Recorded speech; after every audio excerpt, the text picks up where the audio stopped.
Hello. Oh, yeah, okay, so good. These things do still work. I was a little worried there for a second. It's been a while since we've used these. Everything seems to be in working order. It's Tuesday. It's time for some pop culture. Sarah does that way more excited than I do, but that's just her bubbly personality. But she is not here tonight, so it is just Travis and myself. Keith, how's it going, Travis? It's going pretty good. Good. You guys are probably listening to us right now, hopefully live on Facebook at facebook.com/popshow. If not, you're probably listening to us in, we've got all sorts of versions. We've got Podbean, we've got iTunes, we've got Google Play, Stitcher.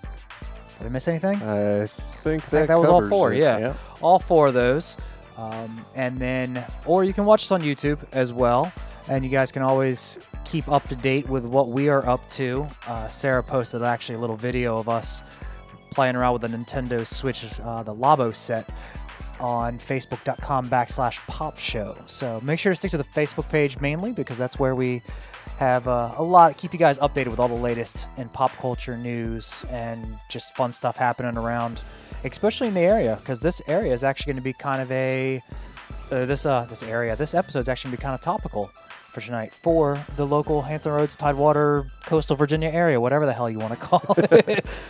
Whatever the marketing department has determined for the month. Right, so it varies. Everyone calls it something different. So the Hampton Roads area, and we will be talking about Barcades later on, guys, so stick around. But in the meantime, Travis, how you doing, man? It's been a while. It's been a while for the whole show, but it's been a while since you've been on as well. Yeah, been a little bit. Doing pretty good. Good. Been able to get out and enjoy some good pop culture. Like all what? Around. Went and did Flick It Friday at the Narrow last Friday for heavy metal. Okay. It was a good showing, good turnout. Narrow Expanded Cinema, if you're in the area, give them a look. They've actually been on the show, the Narrow folks. We have this is our last week for our pop shelf at Narrow Video, the video store right next to Narrow Cinema. And real quick, those were the fan picks. We did the first week was mine, second week was yours, Travis. Yep. Third week was Sarah's, and the fourth week was the fan picks. And we had a little poll up on our Facebook page, and you guys picked real quick, go down the list, because they're still available to rent until April 30th. Yep. So you've got 6 days to go and rent them over on Colley Avenue at Narrow Video. You got Goonies, Starship Trooper, Truman Show, In the Mood for Love, Transformers the movie 1986 version, not the Michael Bay stuff, because quality, La Aventura, Mommy Dearest, Biodome, Sunshine, Snowpiercer, Avatar, Showgirls, Sharknado, and An American Werewolf in London, all available to rent at the Pop Shelf at Narrow Video, with 43,000 other videos there that they've got at that store. Yeah. So yeah. And if you do rent Biodome, keep an eagle eye out for the first appearance of Tenacious D in film. Really? I don't think I knew that, actually. Yeah, Jables and Rage Cage off in the background singing about saving some trees. Okay. Now I feel like I need to go up there and rent it. Might have to. It's weird how my brain works, because I had their first album when it first came out, and I was in high school and all that. Okay. And I was listening to them, and I was like, I know who these guys are. They're the dudes from Biodome. I hadn't seen Biodome in like 5 years at that point. Can't imagine many people have said that about them. Right? So I went and rented Biodome just to verify my own weird tracking system in my brain. There they were. Okay, so, all right. Now I really need to go back and revisit it. Well, Pauly Shore just lost his mom too, so I feel like I should pay my respects by watching Biodome, I guess. Is that what you do now in 2018? That or Son-in-Law? Sure. All time. What else? Wasn't he in Encino Man with Brendan Fraser, or am I thinking out something else? He might have had a cameo. I don't think he was the main anyways. guy in that, yeah. So what else have you been doing in pop culture? Checked out Isle of Dogs. Any good? I think I'm going to go see that this weekend. Fantastic. Okay, good. Easily my favorite Wes Anderson film. Good. And then, let's see here, Super Troopers 2. Movie watching fiend lately. Yeah, an avowed junkie. No, let's see here, what else?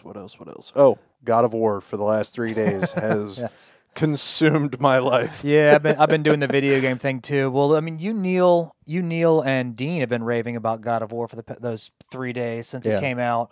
I am stuck in 2015 and playing Fallout 4.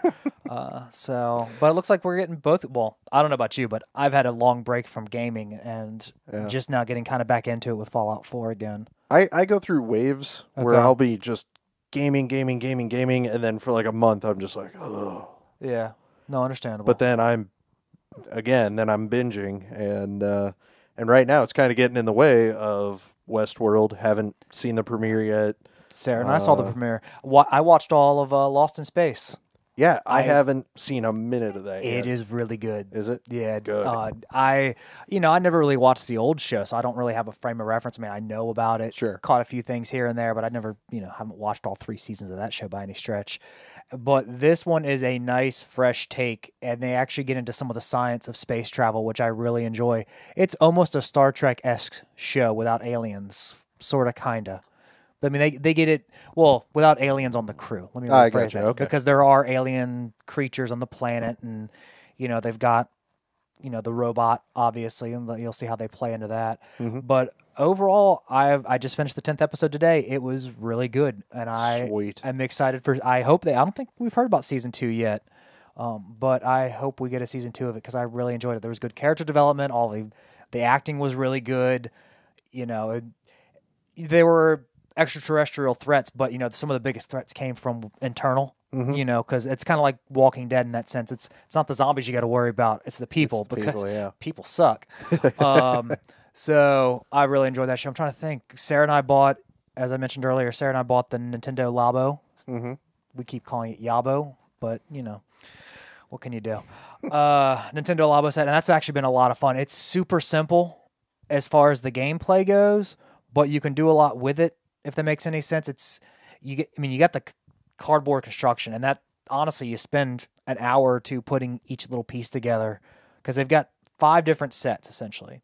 They've got a race car, they've got a fishing rod, a house, a piano, and the motorbike. The motorbike is the only one we haven't put together yet, but the other 4 we put together. Total time probably 2.5, 3 hours across those 4, and it's been a lot of fun. And it's simple gaming. It's nothing crazy. It's definitely not God of War. It's not Fallout 4. It's just simple. Like the fishing rod, you're actually just sitting there fishing and cranking a cardboard crank on a cardboard fishing rod. I have spent probably an hour just fishing. It's fun. It's easy in the sense of, we got all these games that are, I'm having problems with Fallout 4 trying to construct Minecraft crap in that open world environment, which is stupid so far. But fishing, I'm just, all right, mindless activity. I don't have to, strategize. I don't have to plan things out. I don't have to worry about leveling up. I'm just trying to catch a fish on a hook. It's been a lot of fun. So if you guys have a Switch, get the Labo set. We got the variety pack. I think there's also a robot kit, but that'll be later on down the line. So good evening, Neil. Neil's joining us. Bradley's joining us. I think Mark is also on there. So, yeah, you guys should join us. If you listen to this after the fact in podcast form, if you guys can join us every Tuesday at 8 p.m. Past 2 weeks a little bit. And we took 2 weeks ago, we took off. And then last week, Sarah got what we're calling space flu, which is basically just the stomach flu when we figured out what it was when she actually went to the doctor. She was out of commission for a week. We quarantined this whole thing. She did not get up off the couch. It was really rough. So, yeah. But anyways, long story short, if you guys listen to this in podcast form, there's a bug in here now. Listen to us mostly live, or live mostly on Tuesdays at 8 p.m. Eastern Standard Time. I know you got some friends out in California. Neil's actually in California, so he's 3 hours behind us. So Neil can watch. I don't know why your friends in California can't watch. So that sounds like they're making excuses. I got a buddy in Hawaii. Ooh, I'm 6 hours behind. It's just substandard hustle is all it is. That's what it sounds like. Mark, since you're chiming in, if you want to borrow Battlefront 2, you're more than welcome to it. I am sucked into Fallout 4 now at this point. Although I did hear Battlefront 2 just added like an Ewok mode or something. And so I kind of want to try that out. Oh, look, you do have some buddies. You got John Moore on here. He's the Hawaii. All right. There you go. Well, thanks for joining us, John, and everybody else. Neil's talking about the Labo. He said the building the set's actual gameplay as well, and the games are more of an afterthought. And he's actually not wrong on that. We got lost in just ooh, sorry about that. I thought I had that down.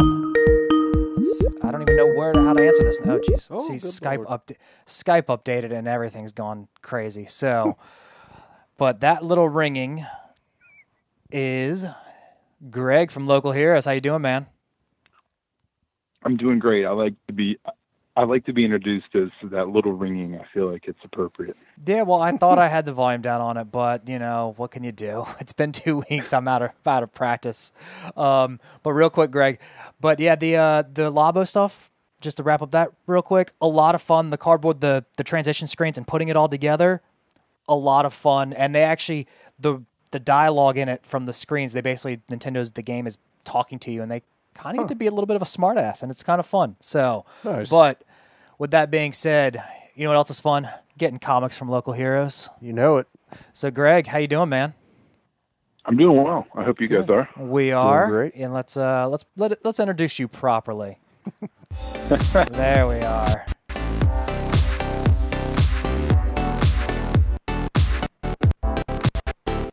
Oh no.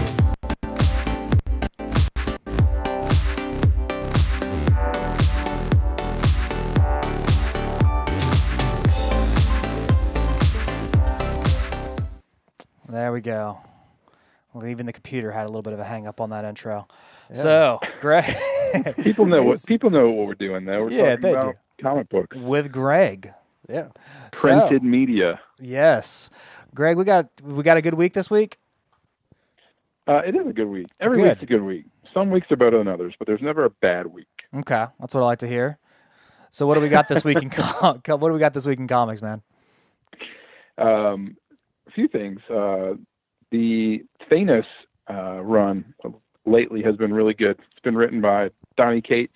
Mm-hmm. He writes a bunch of books. He's kind of new to the scene. He's been building his audience for the last couple of years. He wrote a really great book called God Country. He's writing some really good stuff for Marvel, and people have been super into this Thanos run. I've been picking it up, and I've been enjoying it. What's that? I've picked it up since it started, and I've really been enjoying it. Yeah, it's really had a resurgence since he started writing it. Sadly, his run ends tomorrow with the Thanos annual, but it is the wrap to his storyline. But I think there's more coming from him with some Cosmic Marvel stuff when Marvel starts their kind of fresh start approach in the next month or so. So keep an eye out for him, Donny Cates. Donny Cates. To keep your eye on. Yeah, I really enjoyed what he did with Thanos and the whole Ghost Rider aspect of it that he had. I really enjoyed this whole run and what he did with it. So I'll be curious. I'll check out, see what he does next time when Marvel does another, I guess not really a reboot, but like a soft reboot, refresh. Am I the only one who kind of cringes every time Marvel says, we're going to hit the reset button? I'm getting tired of it at this point. It is terrible. But I feel like, I don't know.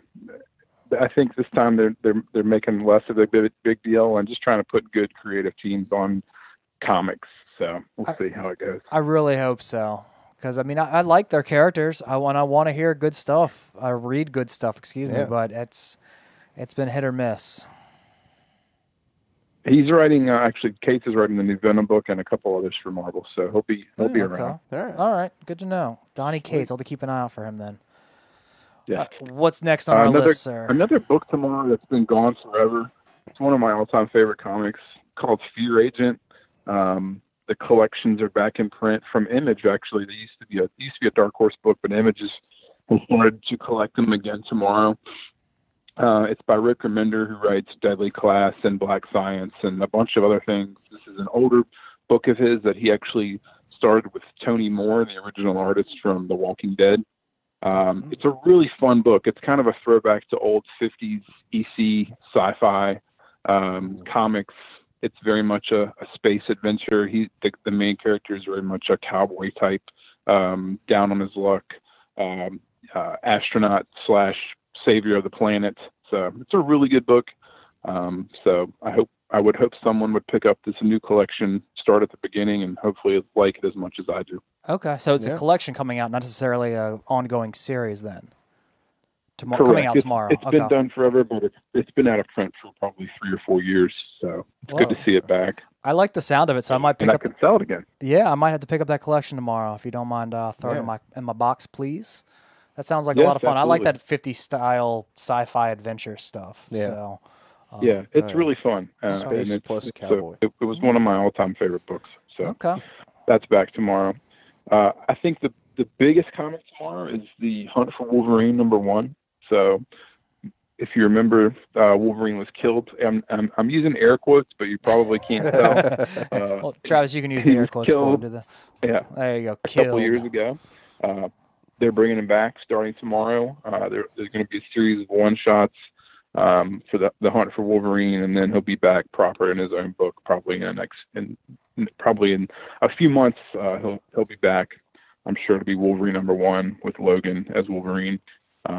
But the return starts tomorrow, and hopefully they won't draw it out too much. But it's written by the guy who wrote The Death of Wolverine, which was actually a halfway decent story. So hopes are high for the Hunt for Wolverine. Okay. And the last time we saw Wolverine, during his quote-unquote death, he got encased in adamantium, right? Absolutely, yes. So, and since I guess that guy wrote it, he's going to have some way of getting him out of there, I guess. Yeah, and if you see the cover, you can tell that he's kind of he's peeking through that adamantium casing. Yeah, so. If you guys are watching Facebook Live, I just threw it back up there for you. Yeah, and it's sliced open as well. So, be curious because we've got like 3 or 4 different Wolverines now in the Marvel universe, right? We've got Old Man Logan, his daughter Lorak, or the clone X-23, and then a couple others. So it'll be good to have just hopefully Logan back as Wolverine. Yeah, because no one ever dies for a while, so. Yeah, of course not.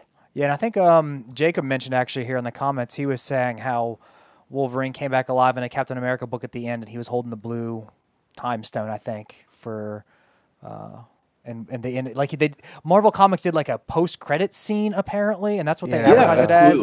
it ran through a few of their most recent comics, and that's how it ended. It was very intriguing. But I don't know how you do a post-credit scene for comics. There are no the credits are at the beginning anyway, so the whole comic is the post-credit scene. Yeah. Well, you just delete the letters to the editor page from the 70s, I guess, and then add in an extra panel. Yeah. Oh, Marvel.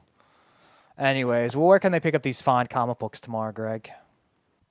Local Heroes, 1905 Colonial Avenue in Norfolk, right next to Kogan's Pizza. Also, don't forget, if you're into trivia and you do live in Norfolk, tomorrow night I'll be hosting Marvel-themed Marvel movie trivia, Marvel Universe trivia, and it'll be at Toast, which is about 2 blocks down from us on Colonial Avenue. And there's an event with all the details on our Facebook page. If you're interested, you need just 2 people to play, and you can have as many as 6 on your team. So if you've got some friends that want to come out, eat, drink, there's some really dope prizes. So you can test your knowledge for all things Marvel tomorrow at Toast. Can we get a little exclusive and hear what the prizes are? Absolutely. Well, I mean, the first prize, besides a $100 Local Heroes gift certificate, which I feel like is, not so terrible. No, it's not at all.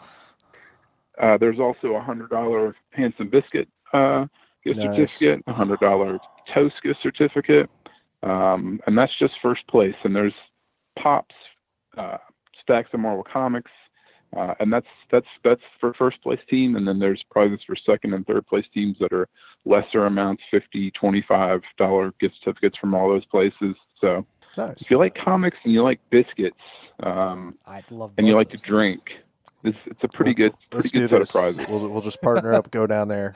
I love all 3 of these things. And wreck house. Well, here's the problem. Sarah and I have an event tomorrow night, and it's possible, since it is an outdoor event, it might get rained out. So if it gets rained out, Sarah and I might be there. So I will keep you posted, Travis. It does, but if we can get Travis on board, I'm sure we can find some other people too. Do you know how many teams have signed up? I think it's first come, first serve. Okay. So, get there a little bit earlier. It starts at 7, so starts at 7. Come, grab a table, and then that's it. You'll be ready to go. Rock and roll, because I think I saw Sibley trying to put a team together too. So She was, yeah. So, all right, cool. Well, if that if our plans fall through, I will see you tomorrow night, Greg. And if not, I will definitely see you tomorrow during the afternoon to get my comics. Sounds good, and always look forward to it. Thanks, Keith. All right, thanks, guys. Thanks, man. Bye. Yeah, buddy. Bye. Greg's awesome. He is. I really enjoy classy gent. He is, and that's a big thing. Him doing that trivia tomorrow night because he is not the social butterfly at all. He likes people about as much as I do. So, yeah. It's gonna be a good event. I kind of hope it gets. Well, no, I do not hope it gets rained out because I'm looking forward to doing this event with Sarah tomorrow.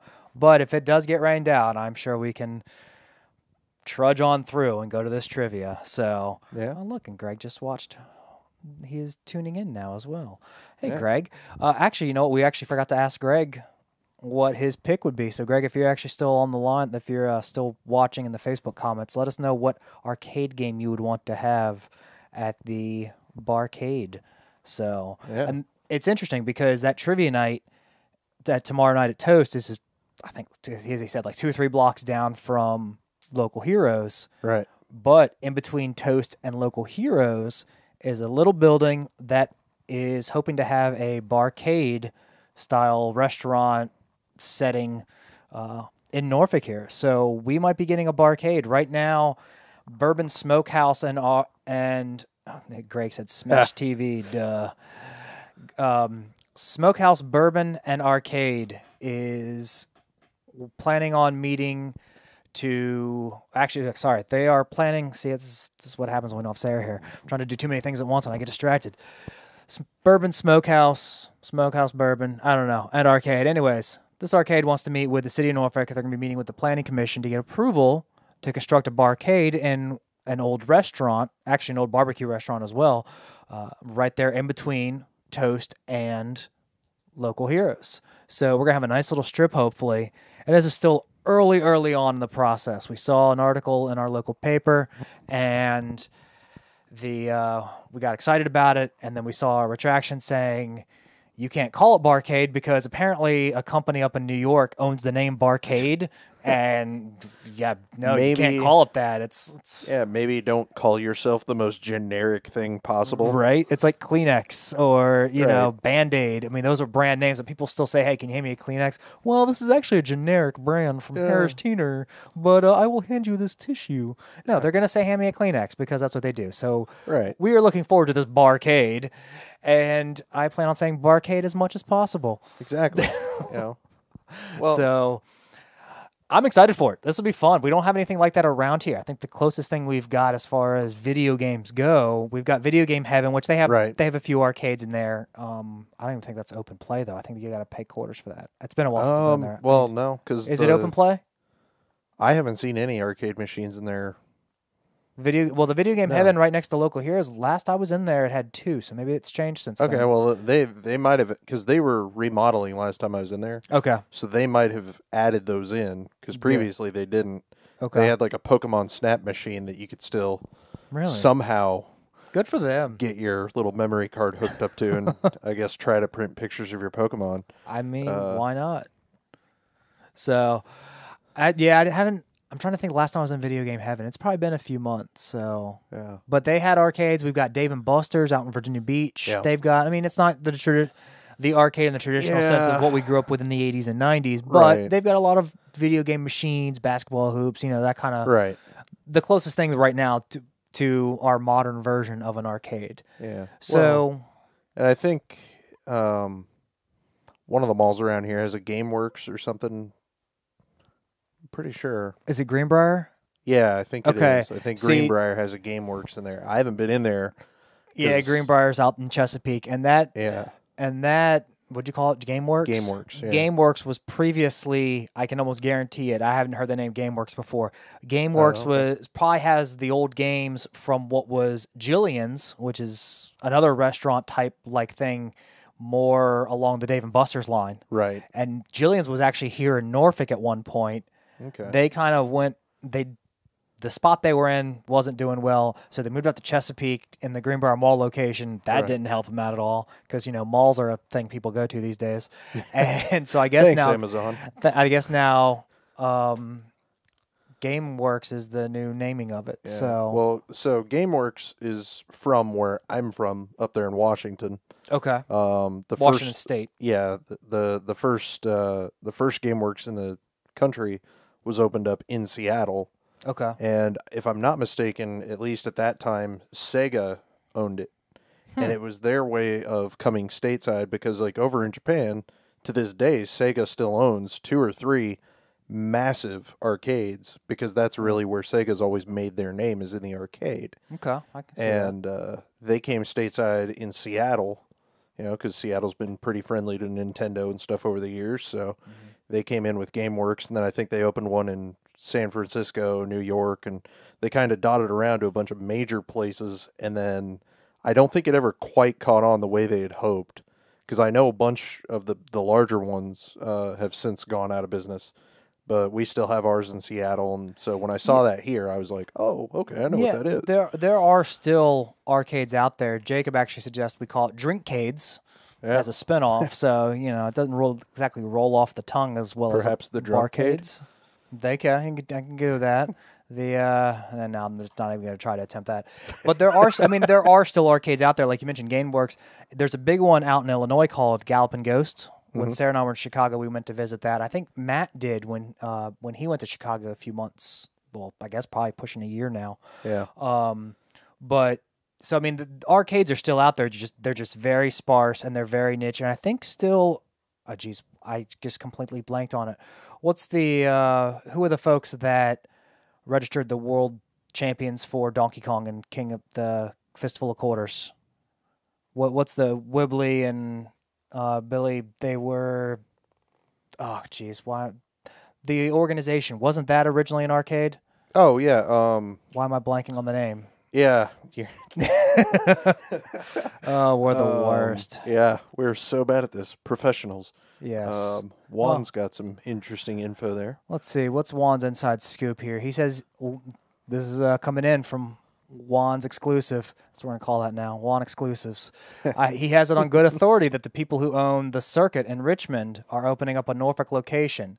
His best guess would be where the Norfolk Chop House is/was due to size. And Twin Neil, Galaxies. there Thank we you. go. Thank you, Neil. God, we're the worst.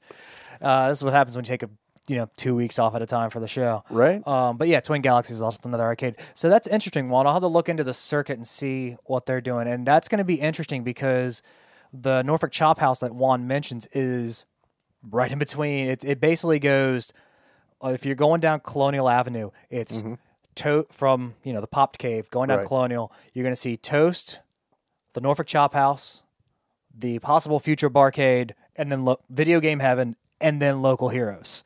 Nice. So all within like a 4-block stretch. Boom, yeah. And I think it'll be really cool. So Juan, thank you for that. Thank you for that scoop. I hope it comes to fruition because that would be kind of, you know what? I'd be okay with 2 competing Barcades and seeing, who can really hash it out. And actually, the Norfolk Chop House is a good size. That's going to be bigger than the Bourbon Smokehouse and Arcade, I guess, is what they call that one for now, just to kind of differentiate between the two. Yeah. So the circuit and this other Barcade, Bourbon Smokehouse, Arcade, Chop House, the circuit would actually have a bigger location. I want to say that's 2 or 3 stories. It was actually an old car dealership at one point, way back in the 30s, if you look at the building. And it's that's some little Norfolk knowledge for you. But the Chop House was really good. It was the only steakhouse we really had around here. I missed that place. That was good. But I'd be okay with an arcade. That actually's got good size for it. Yeah. So what I don't understand is these places, like, so there was a place up in Chicago when I was up there about 5 years ago called Headquarters. They called themselves a beercade. Okay. Because they had like 150 different beers, and then it was all pinball in one room, and then the other room was all free play arcade machines, and that was really cool. But Headquarters, like, it fit the theme of like video games and those kinds of things. Like what is Smokehouse? Blah blah blah. Like, call it like Meat on the Floor or something. Like play into the video game. That sounds thing. unsanitary.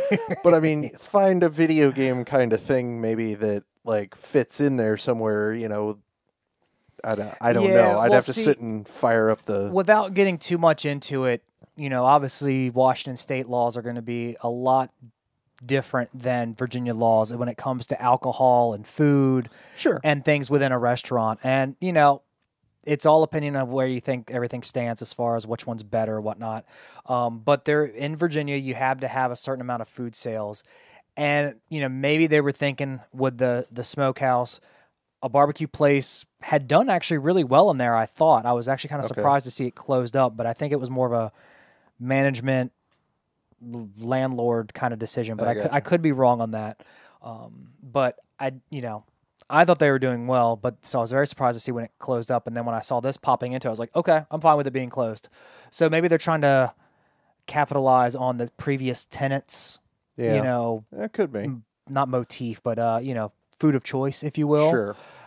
But they've actually decided that's actually not even going to stick, because if you go back, let me pull up this article here real quick so I can see it here. Because he said the name the name's going to change because they're still working on the menu. The proposal was submitted under the name Bourbon Smokehouse and Arcade, and they're meeting with the City of Norfolk's Planning Commission on May 24th, because you got to go through the government approvals to get this stuff done. You can't just pop it on in there. But they said the name would change because the partners of this whole group have decided against barbecue, and they're still developing a menu. So, and in Virginia, you've got to have a food menu and certain amount. If you're going to be serving alcohol, you actually have to serve your X profits. amount of food. Yeah. Correct. Yeah, I get that. A certain percentage of your sales have to come from food. So, Sure. That can be nice. It cannot be nice. It just all depends on what your preference is. Yeah. I feel like there's ways to play with the video game thing. No, have a for little sure. fun with your name. I mean, obviously, nobody wants to call their restaurant Meat on the Floor. Right. But, I'm just thinking of, like, weird stuff you see in video games. Like, oh, I'm going to eat this meat off the ground because I'm beating up people in Streets of Rage. Yeah, well, the Fallout series, you definitely eat some weird stuff just to stay alive. Then there's that. Well, Juan brought up a good point. Barbecue and video games is a terrible combo. And it really is. Yeah, it's messy. We started talking about, we have a group chat going, the whole Popped crew. Neil, Travis, myself, Sarah, Dean, Miles. We really probably should get some more girls in that chat and diversify our group a little bit. But, But yeah, we started talking about the food aspect of it, and we were talking, we need to they need to get some food in there to capitalize on that late night gaming marathon. When you had your friends over playing video games, I mean, not necessarily arcades, but when you have your friends over playing video games, what did you eat? Pizza rolls, chips, bagel bites, like Neil just mentioned. Right. So I think some of that stuff could translate well. And one of the reasons I love living in Norfolk is a lot of the food options around here. I rarely eat in a chain in Norfolk, if ever. If I can avoid it, I won't eat in a chain. We've got a restaurant that just opened up outside the neighborhood here that I went to like 3 times within a week. Another place further down, and until they sponsor us, I'm not mentioning names. Another place has really good wings right down the street from our house. You can go to downtown, and you have like 4 or 5 different places. Yeah, you were out there the other day, right? Yeah. So we have got all sorts of original food out here, and Greg mentioned Handsome Biscuit and Toast earlier. Yes. Owned by the same folks. Original ideas. Handsome Biscuits, all on sweet potato biscuits, and it's delicious. It is. So good. I hope, and I want to say, Juan, if you're still watching, I'm trying to figure out what else do these guys. Oh, see, now I've lost the article. I accidentally closed it down. Here we go. These guys own other restaurants as well. Okay. So it's not like they're just It's not like you or me were like, hey, we want to open up a barcade and let's, just do it. I mean, these guys have experience within that stuff. I'm trying to see what else. They own Torch. It's a beer bar in another section of Norfolk. And Scotty Quick's, which is a legit, an actual bar in downtown Norfolk. Actually, it's more of a bar club area. I haven't been there in years. I'm not familiar with either of those spots, but admittedly, I'm the new guy here. Right. Well, Scotty Quick's is a club / bar that has actually been around for a long time. I mean, the band I'm in played there 10 years ago, and so it's well established. I mean, they obviously know what they're doing. They've got at least on an idea of how to run restaurants, so successfully at that. Right. And Torch is over there with the rest. They're the beer bar but I think they're over there in the middle of a bunch of breweries and stuff, and they're doing really well too. So, I think whatever these guys put in there will do well, but I hope they kind of capitalize on, like you said, the arcade style food stuff. Yep, thank you, Juan. Scotty Quicks and Torch. They kind of capitalize on the kind of stuff you'll be doing in there. So hopefully they get that done. Yeah, but we want to talk about the art. We want to talk about the games. It's about the games, man. Let's really get into the reason we're here tonight and talk about classic arcade games that we want on this stuff. I mean, we can sit there and say Donkey Kong, Pac-Man for sure. Sure. But we want to hear from you guys. Juan, Neil, John. I think Jacob's still watching as well. We kind of want to hear what you guys are thinking as far as arcade games that would be good in here, and not just video games that we've played that would be good in an arcade machine. Actual games that started out as an arcade, right? Like the Donkey Kong or Pac-Man, for example. So, Travis, you were working on some stuff while we get some responses in here. You were looking. You had thought of a few. Yeah. So my big one, and this is probably the least practical one I've got, just because of the size of the cabinet. Okay. And that's Afterburner, the original Afterburner. Okay. I don't think I played that one. So what's it like? So, did you ever play the NES Top Gun game? Yeah. Okay, so like that, but good. Okay. Way faster. I played 1942. It's a Sega game, but you're sitting in it, so you've got the whole thing up overhead, and I'm gesturing overhead for our later listeners. Yes. But the screen out in front of you, I can't remember if it's a multi-screener or not, but that whole cabinet bucks and moves when you are down on the stick or back on the stick. And so that whole thing is moving as your F-14 Tomcat is blasting probably Russians out of the sky. And the game's it's fast, it's furious, it's fantastic, and it was one of Sega's biggest arcade hits of the mid-late 80s. They did port it over to the Genesis as they ported the second revision of it over to the Genesis as Afterburner 2. Okay. Not quite as good at home as it is in the arcade. Yeah. But just a super fun game, and especially in this community, being such a huge Navy place, right. I feel like it fits. And for kids like me who grew up like looking at the Tomcat thinking that is the coolest thing that any humans have ever built. Right. Like that. Well, especially the fact that the console or the cabinet moves with you. That's really cool. So that was the first time I ever sat in an arcade machine that wasn't, like a motorcycle or something that just leaned left or right, like super hang on. But instead, like, you nose down on the stick and the whole cabinet went, huh. And all right. Very impressive for its time. Really fun.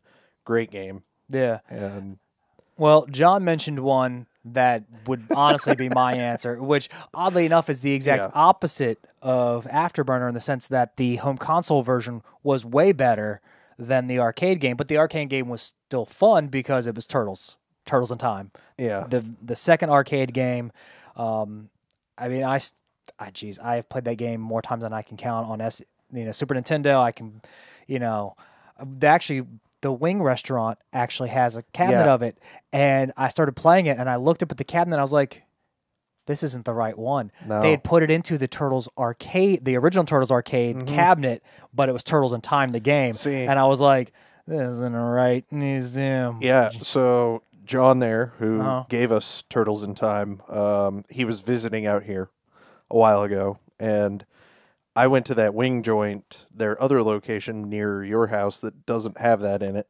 No, I think that's the one. They did have that in it. I thought it was in the back room. Okay, well then maybe they have a second one. Okay. Because their other location, I was just in a couple weeks back. I don't think I knew they had another location, but go ahead, I continue. didn't either until very recently. Okay. But anyway, same thing. I walked up to it and I was like, this is too small.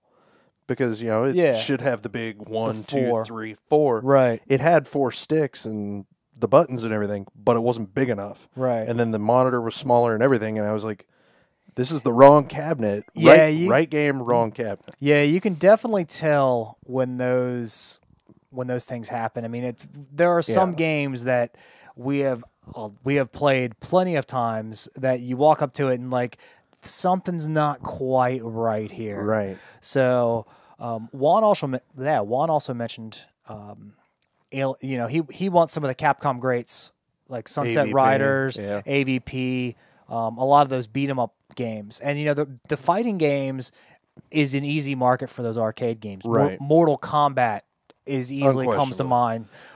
Street Fighter. Yeah. A lot of those. Wasn't Tekken? Tekken was arcade. Arcade as well. My big fighting game that I would say, and it's the rare appearance of a Nintendo game in an arcade, and by way of rare, Killer Instinct. Okay. Because the original Killer Instinct cabinet had a system, the sound system built into that cabinet was designed to be the loudest thing in the entire arcade. So that when that announcer's screaming, Ultra Combo, and you're just beating the unholy hell out of somebody, everybody in the joint knows it. And it's awesome.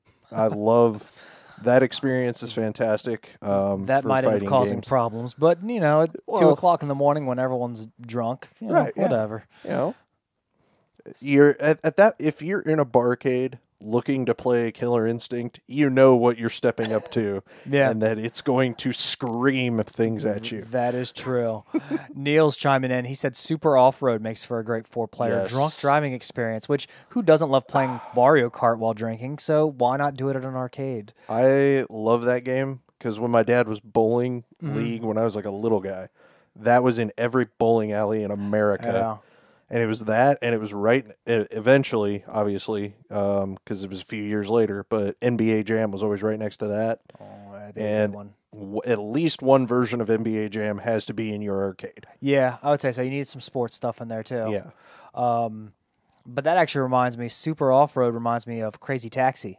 That would be a good one to have in there. It's single player. Yeah. And I think the arcades, I think to maximize playability and the group, I guess, mindset, you need to have a multiplayer game, because you can really get into it. Yeah, if you're gonna do multiplayer racing, I think you stick with Sega and you go Daytona USA. See, the problem with that, though, at least given, because I don't think you've been in the location that they're trying to put this stuff in, right? You haven't been No, there. I haven't. And, Okay. and I don't. I'm just saying dream scenario. Oh yeah, no, for sure. And a lot of the driving games in that sense are those big, the big cabinets where you're like sitting in the chairs and that kind of stuff. So you do, it's a big space to suck. You want to maximize the floor space with arcade, as many cabinets as you can. But they have, I think, on their proposal, they were mentioning 22 arcade cabinets, but they didn't mention anything about pinball machines. And that's unfortunate because there are some pinball tables that I would campaign mightily for. Yeah. The Addams Family game is an absolutely fantastic table, at least to this admitted pinball layman. Right. And then there's a Ghostbusters pinball too that I wouldn't mind seeing. Yeah. And then my beloved Star Trek The Next Generation table. Of course. Like Captain Picard telling you you're awesome and then having Worf fire phasers when you're hitting point bonuses. And yeah, there's a lot of good on that table. Yeah. No, and I think they need to have at least one pinball machine in there. So maybe we can get in touch with them and be like, guys, you got to have at least one pinball machine in there. Yeah. But then it becomes, which pinball machine do you actually get in there? Right. John's chiming in again. Gauntlet Legends. You know what? I would be all for that. I think the Gauntlet game in general, another great multiplayer game. You get 4 people in there. What is it? The wizard, the knight, the archer, and then the I elf. think there's like a dwarf or gnome or something. Yeah. There's one little squat guy always has an axe. Right. The Gimli of the group. Right. Of course. And so that'd be another great 4-player game, I think, in there. So I started digging through some of the old arcade stuff just to kind of refresh my memory because it has been a while. Qbert, just as far as the simplistic stuff, we're gotten kind of into the later arcades when arcades really started to take off. Right. But I think Qbert would be a good, fun, simple one. Dig Dug. Yeah. Another, again, a lot of these are single player ones, but sure. I went more old school when I was trying to think of stuff, so that's why I come up with Cubert. Donkey Kong's a given. So, but I love Donkey Kong. We actually had the Art of Video Games come to the Chrysler 3 years ago now, cool. And they had Donkey Kong on there, and I sat there for like half an hour just playing Donkey Kong. That would have been great. And it was actually that whole exhibit was kind of frustrating because you had a lot of little kids in there trying to play Mario, and I was like, no, you're doing it wrong. Let me show you how to do this. So yeah, that was. For the older school stuff, pole position. If I'm not mistaken, that was an Atari game. Real simple. You have the up-down shift on there. You have a steering wheel and a gas pedal. And it's weird because that's one of the very few stand-up driving cabinets that I've ever seen. That's just not a thing that gets done much anymore. There was that, and there was another much more obscure game called Death Race a couple of years prior to that had a similar setup where you're standing there with a wheel, a little shifty thing, and then a pedal down at your foot. Yeah, I remember that one. It's kind of a weird deal, but that one actually worked out all right though. Yeah, if I remember right, because I remember that I remember that pedal being kind of in that vertical console. And I was actually just going through my list. I was reminded that when Matt and I went to Pixel Fest in 2018 now. Yep. I guess it was early 2017. Yeah, it was about a year ago last year. When Pixel Fest, friends of the show, Jeremy and Henry, they did their second annual Pixel Fest, and they actually had a Tron console in there with a little spinning knob and everything. See, and that was another one I was going to bring up. And that was a lot of fun. Cabinet, you step into it, but then you're standing there. And... I think the one they had, you didn't have to step into it. You were right there, standing at the the console, and you're just turning that little knob and moving however you needed to. And well, there's two versions of it because the movie theater that I used to go to primarily as a kid, they had one that you stepped into it, and then the sound, that way the audio was all around you. They could surround you with it, and then it lit up in the pink and the blue and the whole thing as you were scoring and doing stuff. And super cool setup. Doesn't take a ton of space. Because, again, it's a stand-up cabinet. It's just got that little extra bit for you to step into and kind of get immersed in. Okay. But super fun game. So Tron in any form, I'm all about it. Yeah.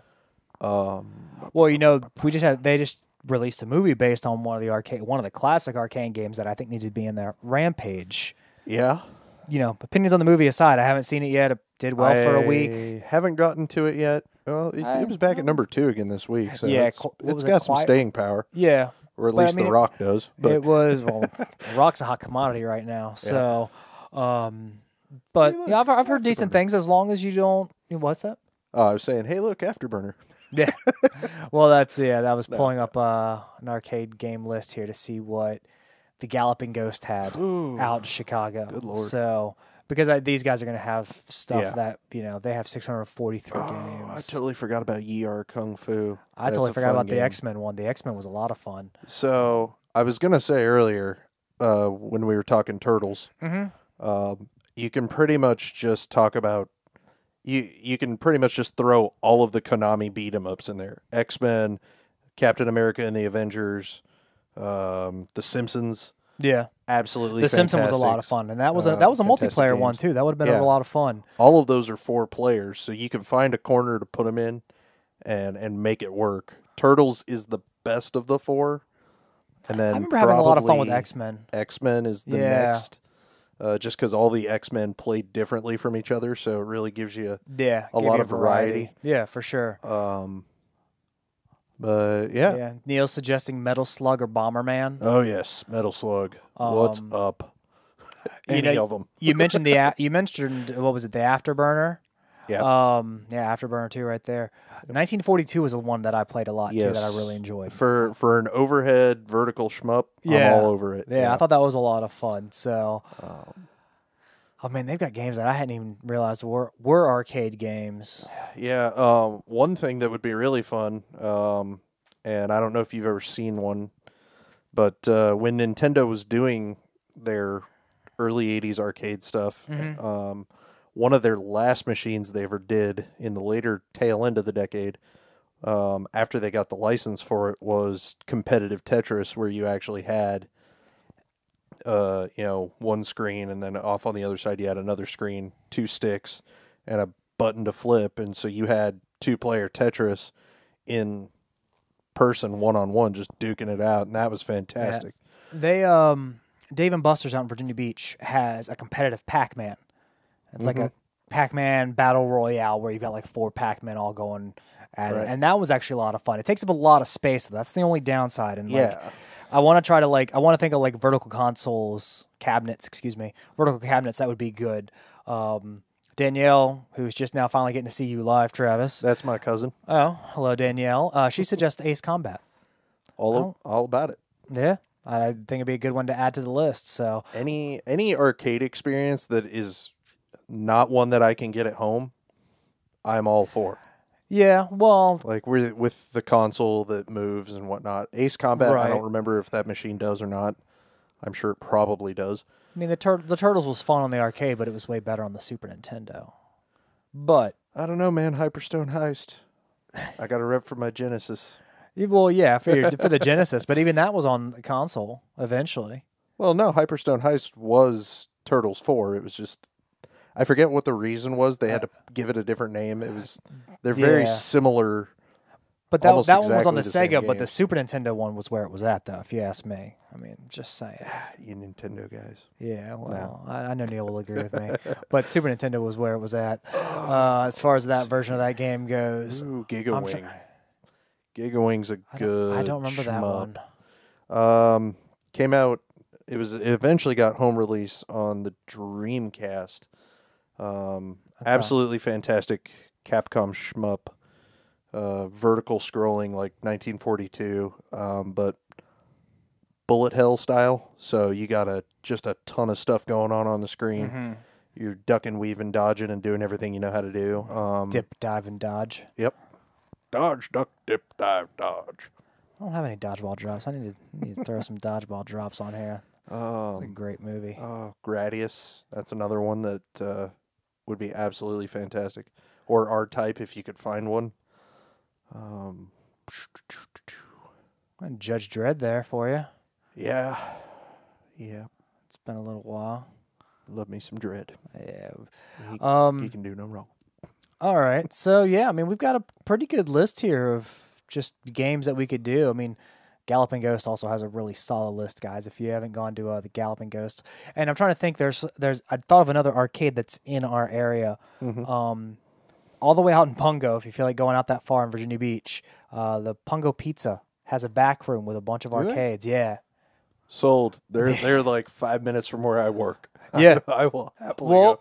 I've had their pizza, so their pizza's great. Yeah. And if they're right there 5 minutes from your work, go there this week and let me, or whenever you get there. You don't go this week, but I will be going this week. Good man. But check back in with us. Let us know. Shoot us a picture or whatever, and show us a picture of their room. It's been I used to work out that neck of the woods, probably 6-7 years ago. So it used to be like a lunchtime thing. Oh, okay, where I'd go out there and play some of their arcade games. So, yeah, but we've got a lot. Yeah, there's some more NHL, NFL, NBA Jam. I was going to say, if you're going to do sports, and if you got NBA Jam, I feel like you definitely have to get the original NFL Blitz in there. Okay. That was super fun, and there's nothing like that out there anymore. That kind of arcade, just crazy football. So, I don't know. Hey, Brad. Brad's just checking in as well. He is asking what the topic was for the night. Just kind of the arcade games. What classic arcade games we would want to see in a Barcade that's coming out here to Norfolk. So that's the topic for the evening. So, and Neil said, even though he's a Nintendo guy, he's even got his own Instagram, Neil Tendo Power, on his Instagram. He's a total sucker for those early 90s Sega's games like Virtua Fighter, Sega Rally Champion, Virtual On, Virtual Cop. Yep. He can go on. And those are all solid games that, see in the arcades. I mean, you've been in the group chat. Me and Neil could, we could spend a good minute talking just Sega. I mean, honestly, Neil, if you're ever out in Virginia and you want to be on the show one Tuesday, just let us know. I'll just let you two just talk. You guys will talk and go till midnight. Yeah, the Sega Power Hour. You guys do an hour on Nintendo, an hour on Sega, an hour on... Yeah. We just keep going. It'll be like a Ken Burns documentary series, The History of Video Games. Basically. With Neil and Travis. There's actually a good documentary on Netflix about the history of video games, and it goes up to PlayStation 3-ish, I think. Okay. So it's relatively recent. And it's actually really good. So Neil said you guys will just end up playing video games. Yeah, it's probably That's true. That's probably very accurate, to be honest. Yeah. So, all right. Well, we've got, we want some fighting games. We want some sports games. Yeah. You need to get to some of the classics like, Pac-Man, Donkey Kong, Rampage in there as well. Yeah. And hopefully a pinball machine. Yeah, definitely a pinball machine or two. I would say Popeye.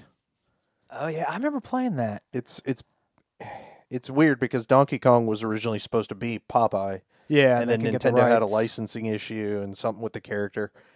And then Popeye eventually did get made, and it's very much just Donkey Kong again kind of thing. But it's a fun game. Yeah, it is. Brutally difficult in spots. It's more forgiving in the early parts than Donkey Kong is.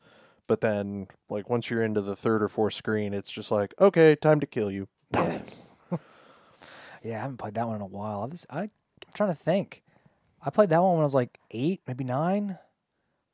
Yeah, it's been a long time since I've even seen that cabinet. So what? Brad and William are all chiming in now. We got Brad saying Mortal Kombat we mentioned earlier. Solid fighting game. And I can't believe we forgot about this, but Marvel vs. Capcom 2 from William. That'd be any of the Marvel vs. Capcoms would be good. Like we mentioned earlier with the X-Men. Just the different fighting styles and the different abilities would be really cool. So, Spider-Man is so annoying in that game. He is. But have you played the Marvel vs. Capcom most recent one, the Infinite? No, and from my more fighting game loving friends that have sticks and do the whole thing. Right.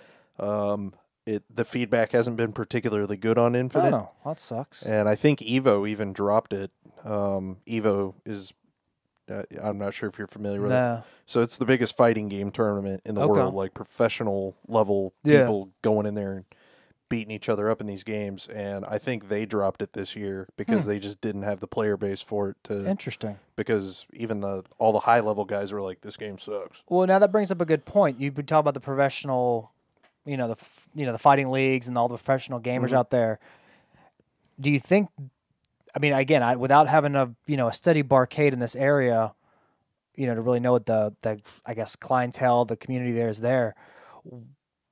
Do you think these guys would be coming in and playing these games and like getting all competitive with it, or do you think because I think it totally opens itself up to events as far as just the casual player coming in and having little mini tournaments and that kind of stuff, like trivia nights, but arcade nights. I think it certainly does. I know if somebody said, hey, we're gonna bring in an extra few cabinets and do like a NBA Jam bracket, and we're gonna have 20 people, and last man standing wins, $100 here at the thing, or video game heaven or something, whatever. I think you got a heck of an opportunity there to get some business in there and really drum things up. And I mean, with it being a barcade, it's going to be 21 and over, but that's actually good because now you're kind of limiting it to where you're not going to have some 16-year-old kid with reflexes like Spider-Man coming in just wiping the floor with all the 30-year-olds who are like, kids kick my butt all the time. Those kids kick my butt all the time on online play. That's why I can't do Mark was chiming in earlier asking if he can borrow my Battlefront 2. I just get my butt kicked in all those things, and it's usually by those younger kids who just sit there and spend all their time on them. I'm like, man, this is my first hour on it this week. Just let me play here. Well, so I wonder if that would be an issue at barcade type event, or I mean, you're always going to have the guys who are just good. Yeah, that's a given. But I think with the barcade kind of limiting who could even be in the room, much less in the bracket. Right, makes sense. I think that does set up pretty well for giving people stuff to do and having some serious fun with it in a way that you otherwise might not be able to without that being there.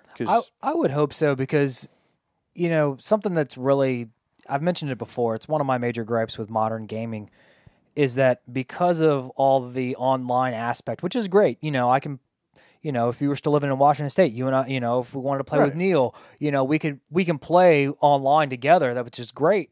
But there is still something to be said for the couch gaming. You know, that's why I think the Nintendo Switch and even the Wii U. Sarah and I love our Wii U because it is the first thing when we have people over. The Wii U is the first thing we pull out because it's something all of us can do together. It's simple games. It's simple group games. It's party games. Mario Party's another one just popped in my head.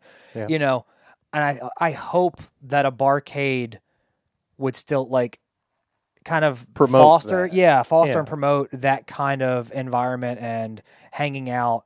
You know, I could drink and play video games here, which I totally will still do, but it'd be nice to be able to go to that Barcade and be like, all right, I'm going to get a few rounds of Donkey Kong in, have a few rounds of, you know, alcohol, and then, you know, be on my, and even during the afternoon, that'd be awesome, honestly. Oh, hell yeah. You know? Get off work and you're like, well, I got nothing better to do. Yeah, let me go on, you know, kick some Donkey Kong butt or, you know, kill ghosts and Pac-Man, so. Yeah. Now, see, what Neil brings up just now. Yeah. The only issue with a couch in a barcade would be a couch anywhere else in the vicinity of alcohol. Things get spilled and other things happen. That is very true. And depending on what kind of food you're going to have there, you know, especially as we mentioned earlier with some of the food options, you know, that kind of food's going to get messy. Pizza bites, bagel bites, you know, that would chips, be great if they actually did that, though. What, little as opposed to doing the barbecue thing. Oh, yeah. Well, like, they said they were kind of nixing the barbecue idea and redoing their menu. So, you know what? With as much as I mentioned earlier with the original food ideas we have around here, the bagel bites might actually happen. That would be I can't speak for them, obviously, but I think that would be a totally cool food idea. Yeah, John's picking up what I was putting down. Yeah, until someone, you know, projects all over it. And, you know, but Neil points out, you know, it's the ambiance of the whole thing. And they're really going to have, yeah, see, there you go. There's Neil's comment. You know, they're really going to have to ride that fine line of group hangout versus bar. And unfortunately, I worry that the bar aspect is going to win over because that's what's going to make them money. Let's be honest. Sure. You know, they want to make money. They want to stay in business. We want them to stay in business. So that bar atmosphere is going to have to be there. But I think, because I'm a nerd, I actually looked up their floor plan, and it is a little bit separated. You've got a bar area on one side, and then you've got on, you know, with tables and high tops and that kind of stuff. And then on the other side of the wall, you've got all the arcade games.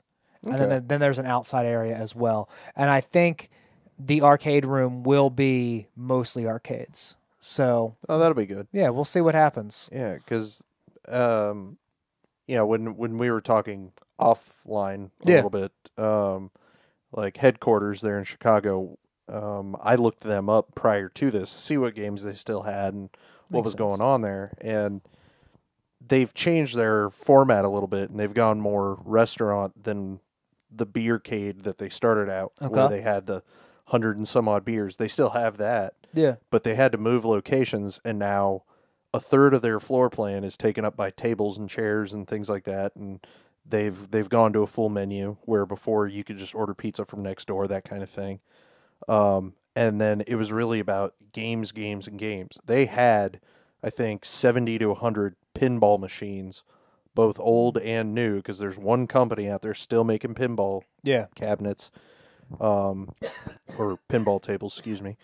And then over in their other second room, they had something like 50 to 75 arcade cabinets. Okay. And so they were all set to free play. You went in there, you bought a beer or two, and you could just disappear for hours and meet other people that were like-minded. That place never failed to be packed. Really? It was slammed. Because, see, I was going to say the reason they added the food was because they probably needed to make more money, but it doesn't sound like it then. Oh, and kind of like, well, you know, Tron Legacy. Yeah. When he goes in, he flips on the power, and the jukebox is the first thing to fire up, and you get Journey blasting or whatever. They had one of those old jukeboxes. That's cool. And that thing would fire off at random and blast like old 80s and 90s stuff that you would have heard in the arcade back then. Yeah. It was fantastic. That reminds me, we actually saw Ready Player One as well. Have you seen that yet? Yes. Okay. Yeah, that's right. You wrote a review on it. That's right. Sorry. It's popshow.com. Yes, popshow.com. Neil's review is on trap. We just need to wrap this show up, apparently. Travis's review of Ready Player One is on Pop Show, but I don't think we'd been on the show since then, so that's... no, we haven't. It's been a little while. We've not had an opportunity to talk about that movie since it's released. It was really different from the book. Yeah. Overall, I really enjoyed it, though. It was fun. You know, it wasn't... Yeah. I didn't hate it. I didn't, like, you know, fall all over it, but I enjoyed it. It was a fun movie. Yeah, and that was my biggest thing in the review as I was doing that was... I had a whole thing in there because a lot of blowback that I saw towards the movie was really with regard to, you know, she's a prize for him to win and stuff like that with Parzival and Artemis. Yeah. And I was just like, you know, leave that stuff alone. Just, was the movie fun? Was it good? Yes. Yeah. It was fun. Are there some plot holes? Sure. But there's plot holes in everything. Right. And compared to a lot of the stuff that we get throughout the span of the last few years, it was a really fun ride, and I thoroughly enjoyed it. Yeah, I've found that MoviePass actually has softened my view on movies now. Like, I'm more like, okay, I got my price out of that. So you know, I still need to sign up for that. Why haven't you? Because I am apparently horrendously... Like, you've been to the movies more than I have lately, and I ill-equipped. feel like you need to go there. You need to subscribe to that. We have gotten, I mean, we've said it before, there are movies that we wouldn't have seen otherwise, and we've enjoyed them. And, you know, I think if we just, I mean, that's part of the reason we'll go see a movie, and, you know, we got our cost out of it. You know, we got that $10 a month and out of MoviePass, and it looks like Sarah's here. Oh, no. Oops, let's see. Interloper. There we go. There she is. Hi. Do you want to say anything? Hi, everybody. There you go. All right. There we go. Sarah's back from the dead. She's alive and healthy. Hooray. So yeah, but MoviePass, you're going to get your money's worth. $10 a month. They've even had deals for like $7 a month if you buy it in like bulk. But I have not done that yet. And I see that, and now you can tell me now, because we're a few months down the road, because you're the only persons I know who've had it and used it for a while. Have they cleaned up the stuff with the app, and is it working consistently now instead of always dropping when you're standing there at the theater trying to make things happen? The only time it has worked fine for us. Okay. However, we have not replicated the scenario in which we had issues with it before. Okay. You know, the issues we had before with MoviePass were when it was crowded, and it was just a lot. I think a lot of people on bandwidth, and a lot of people probably on that app as well. Fair enough. So I think those were the issues with it, because some of the issues we had was, I think, Evil Dead 2. Yeah, right there at the Narrow, and then because the Narrow does take it, which is great. Right, that's awesome. Perfect. Yeah. And there was something else that was really crowded. So yeah, I just haven't really. We haven't had any issues with it since. We have gotten our money's worth, and you need to sign up for it. You just need to bite the bullet. Yeah. No, as long as I know it's going to work, because that was my biggest hesitation. Yeah. And then it wasn't too long after we had initially met and you had tried it out and stuff, and obviously I saw it not working. But then haven't had issues since. But then they had also announced like they might be in a little bit of financial trouble, and then it was like, well, I don't want to sign up for something that's not going to be here in a year. If you guys keep it tuned to Facebook.com/Pop Show, I try to keep up to date on the MoviePass stuff and post it on the page, because I am wondering when the floor is eventually going to drop out underneath us on this thing, because it is too good of a deal. I don't know how they're going to sustain it. It's kind of like Netflix. I don't know how they're affording all this stuff, but they keep going strong. So I don't know. I'm just enjoying the ride while I still have it, and until they finally go bankrupt. I don't know how. You know, the other day I saw that their stocks were up. The company that owns the majority stock in it, they were up, and then they were down, and then they were back up again. I don't think anyone quite understands MoviePass just yet. So we'll see what happens. In conversations I've had with people, more people are buying concessions, whereas they wouldn't have before. And that's where the theaters do make their money. And to be fair, we have been more inclined to buy concessions. We still kind of go the cheap route when we can, but, on times when we didn't have time to get concessions, time to get outside candy, we would get concessions. We would get, water or popcorn from the concession stand, because we're like, man, if we got MoviePass, whatever. Save ourselves some money. Whatever. Makes sense. So, I don't know. We'll see what happens. So I'm but yes, get it. Okay. Get it until it falls apart. That's what. Don't sign up for like that year-long thing where they pay $100 and some bucks up front, where it averages out to like $7 a month. If you do the whole year thing, because I don't know if they're going to be around in a year. Right. But if you do the month to month, I think it's 10. Go ahead and do that. Call it a day. Yeah. No, I mean that. If I could, I mean, like we were saying earlier, just in the last 2 weeks, what have I done? I've seen Isle of Dogs, Heavy Metal. What was the other one? I don't know. I mean, but I'm at the movies at least usually once, if not 2 to 3 times in a week. Yeah, I don't know why. I don't know why you've already paid for. Much you've already bought like 4 Movie Pass subscriptions right there. Yeah. So, and that's. But the thing is, though, like for example, and this is how we'll wrap things up tonight. Sure. Avengers: Infinity War coming out Thursday. Yeah. I've tried to avoid all spoilers. I did find out there is one post-credit scene for anyone interested. Yep. But I was debating whether or not I should use Movie Pass for that, because Movie Pass you have to check in the day of, right? Right.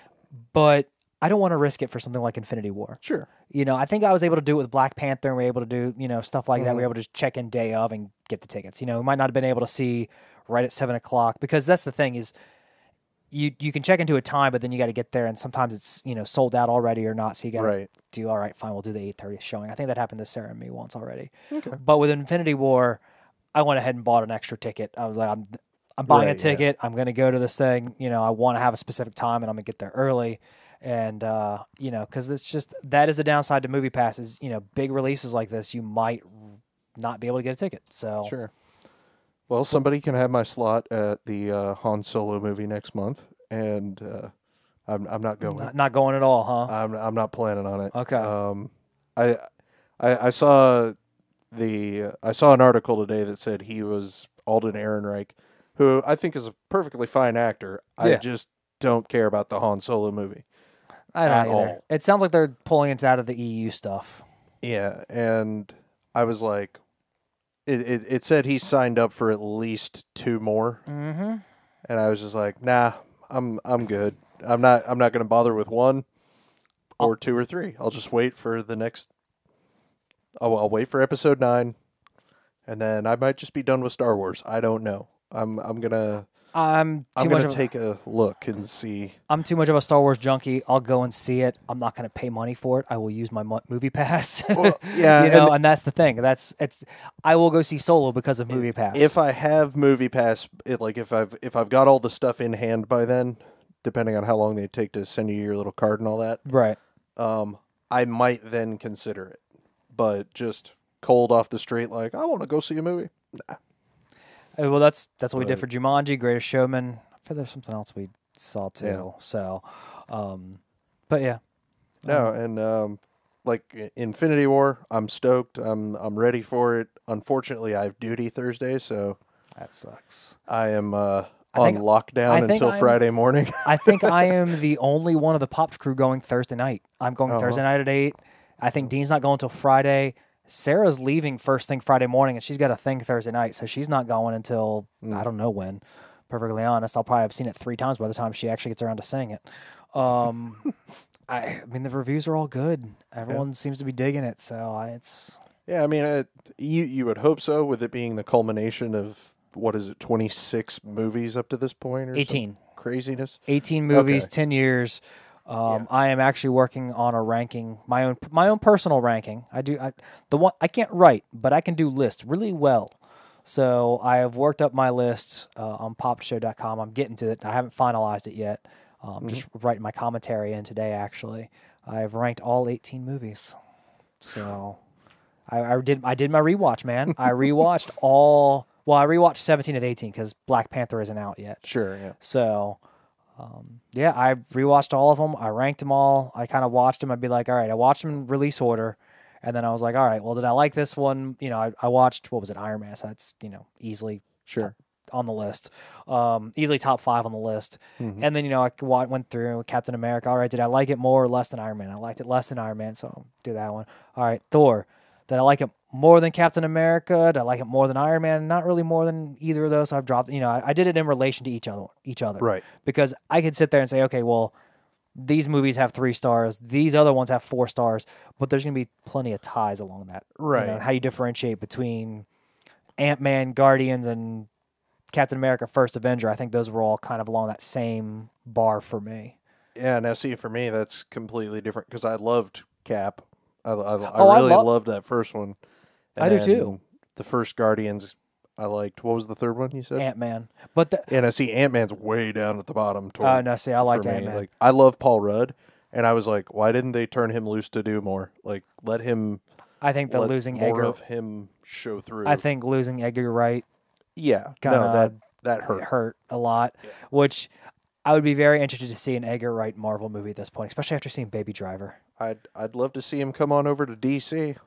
Oh, they need all the help they can get. I think that's a lost cause at this point. But, I don't think it's a lost cause. Justice League was an improvement. And, it was an improvement. And we got Aquaman coming up. I'm awaiting the Aquaman trailer. I worry about Flashpoint. I do too. I'm not going to lie about that. I think Flashpoint should realistically be closer to what Infinity War is now, where you get to see all these people in a completely different light in an alternate timeline, and then you can hit the reset button and recast some key heroes if you're so inclined. Because that's what I think Infinity War is going to be doing. Sure. I think because they won't release anything as far as their planning after Phase 4. Or, for past Avengers 4, excuse me, not Phase 4. So past Avengers 4, which is next year.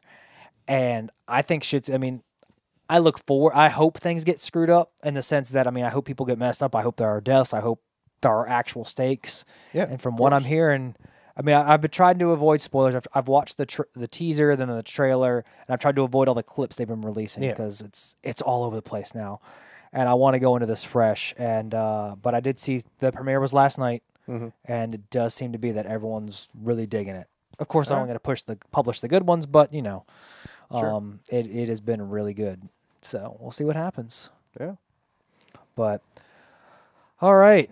Well, I think with that, it's time to wrap things up for us. Travis, thanks for joining us, man. I appreciate it. Always happy to be here. So we will be back next week, hopefully, provided no one gets the space flu. What is that? Flu. May 1st, I think. We should be back May 1st. Yeah. And if you guys are rewatching this within a certain time frame or listening to it, you can listen to it on Podbean, iTunes, Google Play, Stitcher Radio, or on Facebook.com/Pop Show, or even on our YouTube page. But April 25th, over at Toast on Colonial Avenue in Norfolk, Greg from Local Heroes is hosting a trivia night, Marvel Cinematic Universe based in preparation for Infinity War. And we didn't get into it too much tonight with them, but May 5th, I believe, that first Saturday in May is going to be Free Comic Book Day. And no matter which comic shop you are at, it is Saturday, May 5th, yeah. No matter where you are, your local comic shop should be doing something for Free Comic Book Day. So make sure to get out there and mark a calendar for that. But we'll have Greg talk about it more next week. So someone will have to be my representative. I have plans that day. All day? Lunatic Luau. Okay, so all day. So, pretty much, yeah. Okay, yep, fair enough. Alice in Chains got me. Okay, gotcha. Well, no, I guess because that's out your neck of the woods anyway. It's the music of my people. Well, I was going to say go to Local Heroes first and then go out to Lunatic Luau, but I don't think I'm able to pull that off. So, all right. Well, with everybody, make sure to follow us on Facebook.com/Pop Show, at Pop Show on Twitter, or download the rest of our podcast. We have probably 30-some episodes now on Podbean, iTunes, Stitcher, and Google Play. Woo. So until next time, everybody, we will see ya. See you later. Bye.